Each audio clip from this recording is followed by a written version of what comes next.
નમસ્કાર, આપ જોઈ રહ્યા છો દિવ્ય ભાસ્કરનું ગુજરાત ઇવનિંગ બુલેટિન. આપની સાથે હું છું પ્રિયંકા. ફટાફટ નજર કરી લઈએ દિવસભરના ટોપ 10 ન્યૂઝ પર.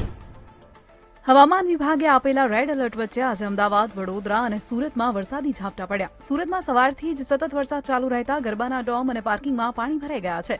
આજે રાત્રે ગરબા થઈ શકશે કે કેમ તેને લઈને ખેલૈયાઓ અને આયોજકોને ચિંતા છે. નવસારી અને વલસાડમાં શનિવારે રાત્રે વાવાઝોડાએ વિનાશ વેર્યો. કેટલીક જગ્યાએ નવરાત્રીના ડોમ ઉડ્યા તો અનેક વૃક્ષો ધરાશાયી થયા અને વીજળીના થાંભલા પણ તૂટ્યા. અમદાવાદના સાઉથ બોપલમાં હોર્ડિંગ્સ લગાવતા સમયે 3 મજૂરો 7મા માળેથી નીચે પટકાતા 2ના મોત નીપજ્યા. થાંભલાના વાયર સાથે હોર્ડિંગ ગળી જતા બ્લાસ્ટ થયો અને મજૂરો નીચે પડ્યા હતા.